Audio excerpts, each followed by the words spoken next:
Well, thank you, Jane, for the very nice introduction. And it's such a pleasure to be here in Southern Illinois, visiting you all from the north. It's always a treat to be in Southern Illinois. And I couldn't say.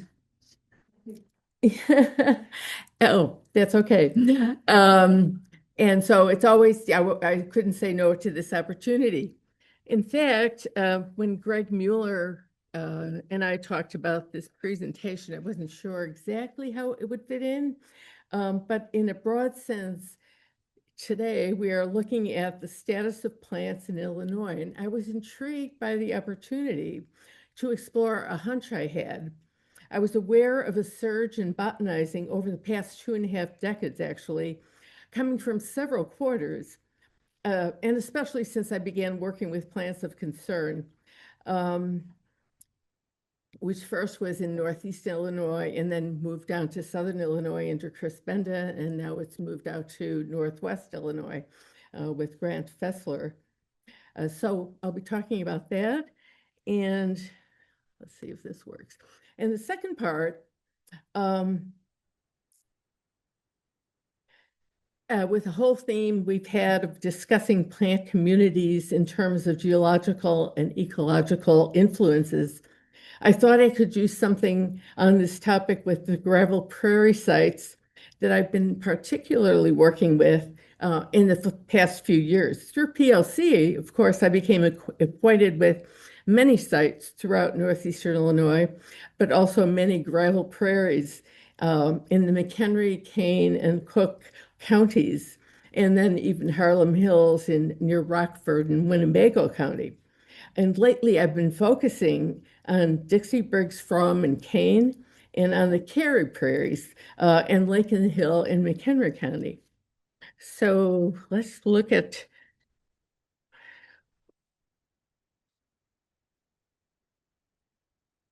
So here's what I'll discuss. First of all, the explosion of botanical reporting since 2001, then the gravel prairies of Northeast Illinois, and a sampling of characteristic gravel prairie plants. That's the fun part. And a brief comparison with true hill prairies in other parts of the state. And then a brief look at hopes through the prairies through stewardship. Well, if you look at this graph that I got from the Natural Heritage Database, you can show this dramatic increase in reports of listed species, endangered and threatened species, starting in about 2001, but then growing after that. There was a big splurge or spurt in 2021 when Plants of Concern moved down here to Southern Illinois with Chris Benda, and it's continuing through 2024. POC reports 18,500 plus reports through 2024. 8,900 plus of those are on listed species, and 9,000 are on watch list or other rare regional species. And this all comes from, again, the Botanic Gardens Plants of Concern program. But there's more. The Illinois Native Plant Society research grants since 2018 funded multiple floristic studies within, and here just an example, comprehensive update survey of host of prairie just this past year with none other than Jerry Wilhelm. Comprehensive surveys of 4 Des Plaines River preserves in Lake and Cook counties, and middle one, comprehensive surveys of 3 Loess Hill prairies in Rock Island County. And there have been others. This is just an example. The INPS survey grants funded surveys on multiple species, and this meant updating and reports to old reports to confirm continued presence or absence of species. And of course, during the process, many other locations were discovered.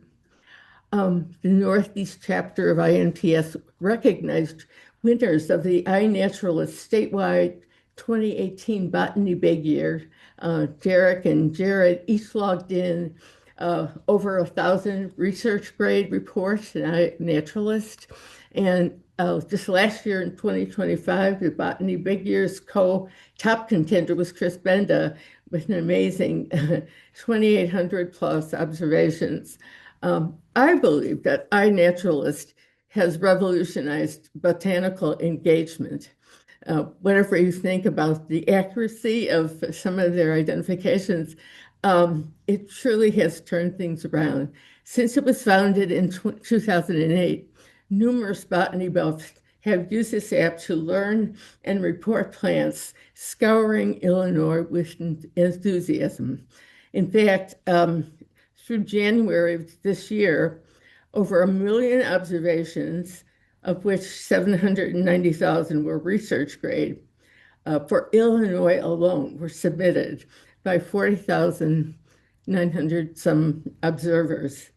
And of course, there are many duplications of reports and observers, but I guess the point is there's just a lot of botanizing going on. Uh, and there's more. The AI updates from 27 to 2010, revised plant inventories from the original 1978 sites, as well as later additions to the inventory.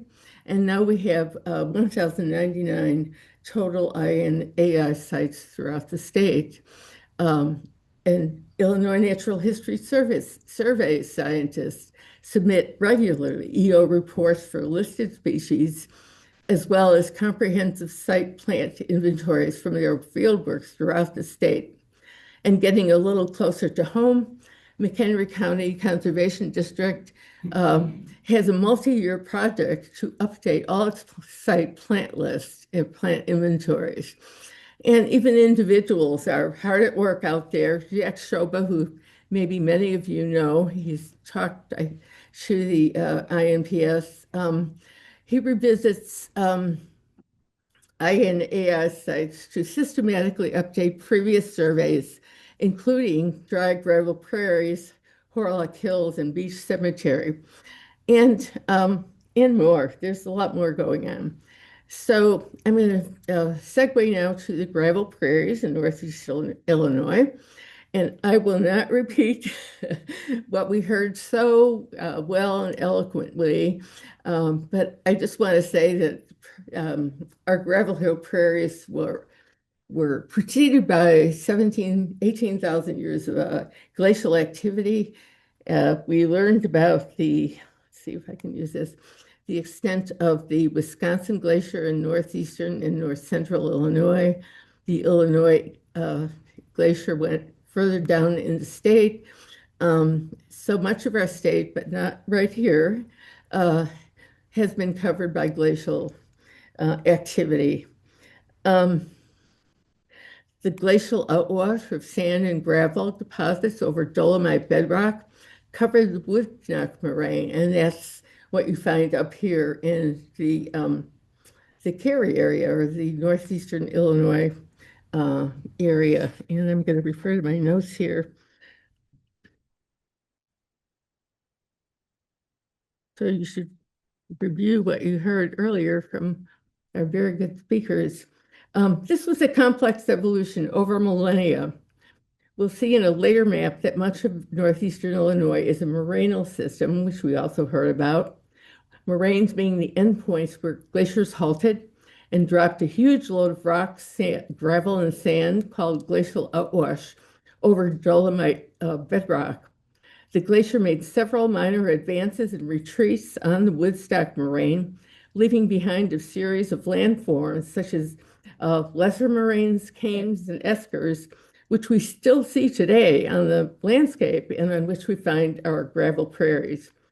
And if you look at the Fox River Valley here, and the reason I bring this up is because many gravel prairies are found in the Fox River watershed. It formed as a result of the retreat of the Wisconsin Glacier over 18,000 years ago. Meltwater had dammed up behind the Woodstock moraine to form the huge Lake Wakanda. And let's see, here you can see where, let's see, where is that? Oh, here's where the damming took place in Lake Wakanda. extended far and wide behind it. Um, this water finally burst through the moraine dam in a rush known as the Fox River Torrent.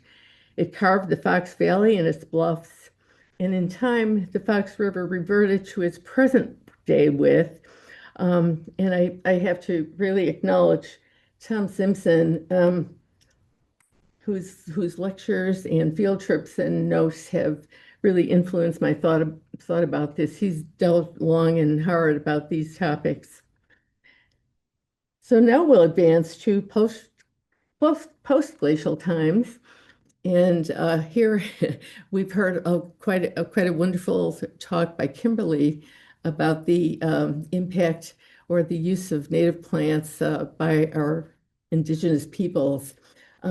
I just want to point out that McHenry County Conservation District, at the beginning of many of its programs, recognizes the people who over time made McHenry County part of their homeland, and they list the peoples that they know have lived there. And I think that's a wonderful acknowledgement.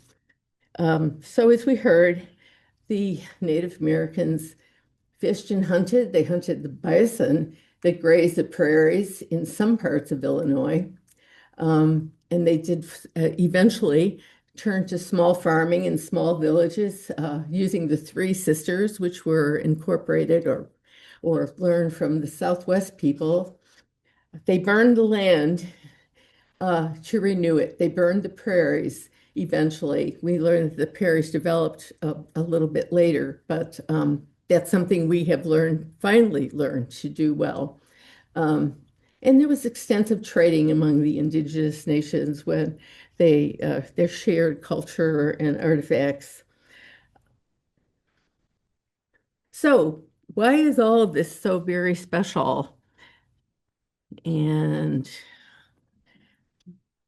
at first, I guess my overall comment is that society values its ancient treasures. Think of artworks or ancient architecture, and other things like that. Well, the national parks are a little closer to home in terms of natural areas. The national parks were set aside by society, by our government, with using our society's taxes as very special places that are for their spectacular beauty and unique habitats. And we here in Illinois have our nature preserves that we set aside for that reason and our endangered and threatened species. So we do recognize the value of these very, very special natural areas in natural species. But I want to go next into definitions. And I'm looking for my place here. Sorry. Okay. So many routinely look or call the prairies that I'm talking about up in Cary and McHenry County as gravel hill prairies. And it's even referred to in some of the official literature. For example, in the Directory of Illinois Nature Preserves of 2005, put out by IDNA report, they talk about Main Street Prairie as a high quality gravel hill prairie. So you run into it all the time. However, and even let's see, it was Dr. George Fell's father, Egbert Fell, who first referred to them as gravel hill prairies. However, this definition, and I was very surprised uh, and actually disappointed and shocked a few years back to learn that our prairies are not technically or officially hill prairies as defined by Chicago Wilderness, who uses the 1978 Illinois Natural Areas Inventory definition. They are gravel prairies, either dry mesic, or mesic, depending on soil moisture. The accurate definition is gravel prairie is a prairie on gravel or very gravelly soil. But further description of it is that dry gravel prairies, which are the most rare of all the gravel prairies, are on steep gravel slopes. The grass is average, less than 1 meter in height. The soils are usually calcareous, and dry mesic and mesic gravel prairies have greater soil moisture and depth, and they're lower on the hill, which makes a lot of sense. Most preserves have a combination of all three types of gravel prairie. And there's frequently seepage that results from the percolation of water through the hills to the base. And this usually results in a wetland community, a sedge meadow, fen, or stream, for example. And you can see in this photograph of one of the Kerry prairies, the gravelly nature of the soil. And this is a really steep hill. It doesn't quite look like it from this photo, but it's very steep. Um, Other definitions for this type of system are from NatureServe. They call it the Midwest Gravel Prairie, or the Little Bluestem Side Oats grassland, which is, refers to the dominant grasses. So I was thinking, maybe we can call it in our hearts, dry gravel prairie, most likely on a hill. So whatever the name, it's a very rare system. And they're restricted primarily to the Northeast Morainal Division of Illinois, as we learned about that. And the stats from the Illinois Natural Areas Inventory, which I got from the Natural Heritage Database, is that there are 2,218 plus acres statewide to date. However, these numbers have to be understood or interpreted.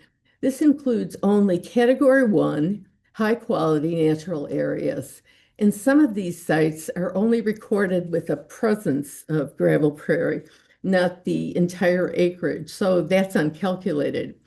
I believe that there are quite a few more acres of real gravel prairie that exist in the state. But according to the same system, there are 30 total number of gravel prairies in the state of Illinois. And the system is also ranked of high importance by Chicago Wilderness. It's a G3 in NatureServe. It's globally vulnerable. In Illinois, it's ranked as an S1, which is, let's see, what is it? Critically imperiled. Also, it's found in Indiana as an S1, in Minnesota as an S2, and an S3 in Wisconsin.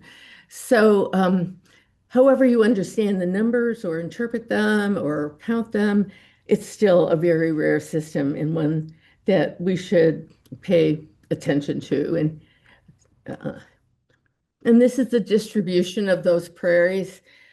Most of them are in northeastern Illinois in the Morainal system. Winnebago County is included in that. But then there are a few that are along the Illinois River, and one, I think, on the Sangamon River on gravel terraces. And this is a listing according to the Natural Heritage Database from the INAI of all 30 of those prairies. So now to representative plants of our prairies. I looked at several lists from dry gravel prairies, the most rare, and found that there's a suite of species that kind of belong together. Some of these plants do occur in other prairies, the mesic prairies, the black soil prairies, but they grow together in a very special way on these hills. And when you climb a hill and you get into that place, and it's a true remnant prairie, you really feel it. It's definitely something that kind of all of a sudden you say, oh wow, this is the real thing. It's old and it's quite beautiful. So I'll start with the grasses.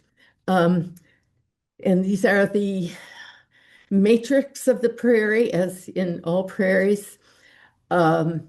They They form the fuel for the important fires. They bind the soil with their roots. They create channels for percolation, and they aerate the soil. So they're extremely important, really the basis of it all.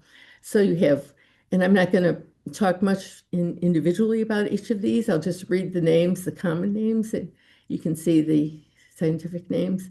Little blue stem, Cytosgramma, prairie dropseed, and the little Scribner's panic grass.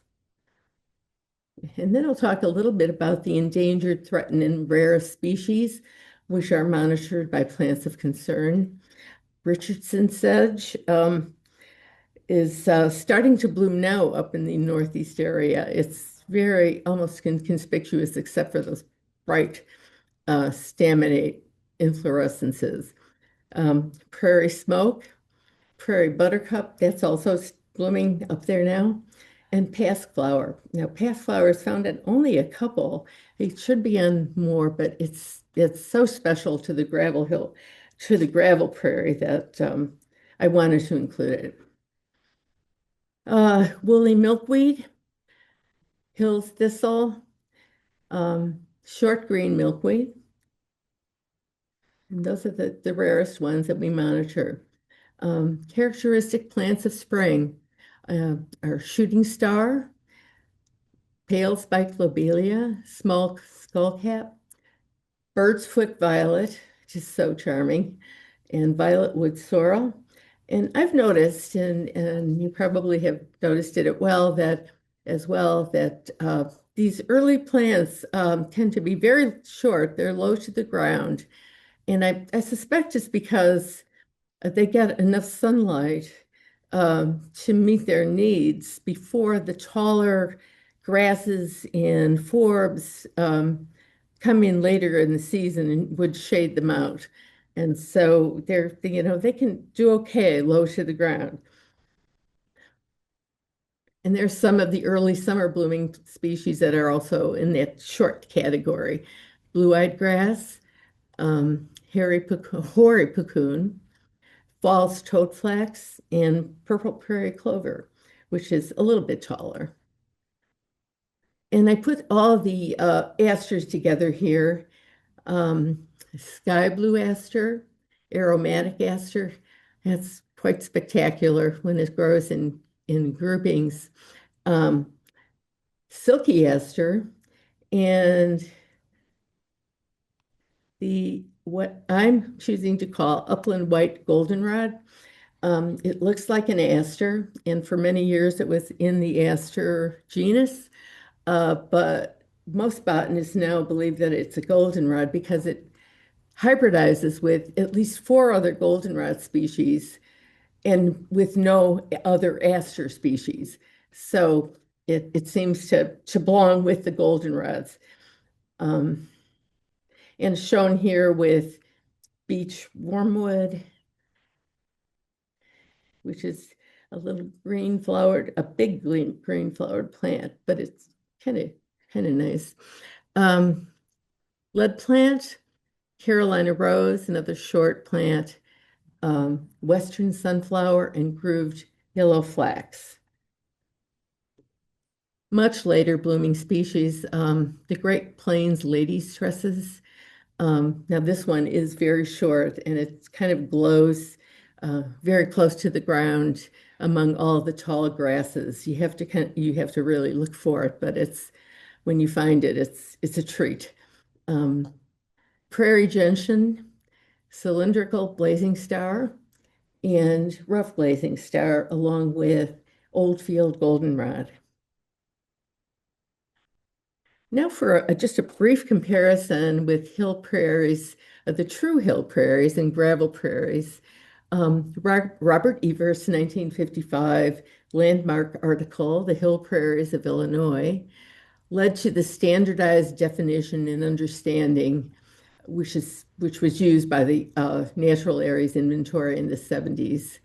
And other prominent botanists have written about those hill prairies, Ken Robertson, John Ebinger, and a few others. And so just by definition, The Les Hill prairies are the most common hill prairie type. There are actually four types. Gravel, sand, and glacial till are the other three types. They occur on steep, exposed southwest slopes, similar to the gravel prairies. Um, Dry, harsh conditions, um, which again are similar to the the gravel prairies. Um, but they have thick layers of less deposits, sometimes, a foot or more deep. And they're mostly found above the Illinois and Mississippi rivers. This particular one is found on the Rock River almost at the confluence of the Mississippi River. And they are globally imperiled. They're restricted to Illinois. They're G2s as opposed to the G3s of the gravel prairies. Um, and I have to thank Grant Fessler for sharing the photos from his very recent report on these three prairies in Rock Island County, three hill prairies. The species comparison between the two types of prairie, there's a significant overlap. I mean, it's amazing when you compare the species list, how similar they are. Little bluestem and big bluestem are dominant in the study that Grant did, with cytosgram significant. Um, with us in the gravel prairies, big bluestem occurs more in the mesic areas where there's more soil depth. Uh, but lead plant which dominates this hill prairie, uh, is a dominant forb in his studies. And we do see a lot of that on our gravel prairies. Significant species that are not found or almost not found in gravel prairies are the three that are pictured here. Um, Downy yellow painted cup. It is found in one other gravel prairie, but not on others. Western oak sedge, the endangered Carex enops heliophila. And then up here, I guess I'll mention these first.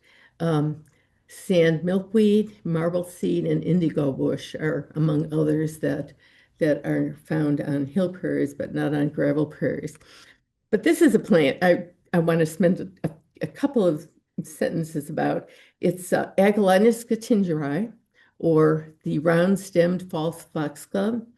It is also found in other glacial drift hill prairies near Peoria and Luss Hill prairies in central Illinois near Springfield.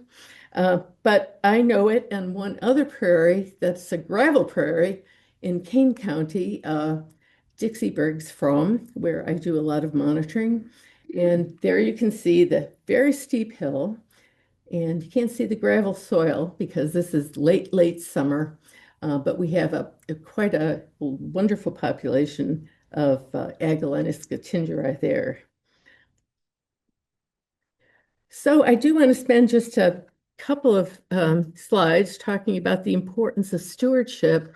Um, these prairies can't really take care of themselves anymore. They're not independent. They're surrounded by civilization and negative impacts, um, reversing decades of neglect and negative human impacts, neglect being the absence of fire, for one thing.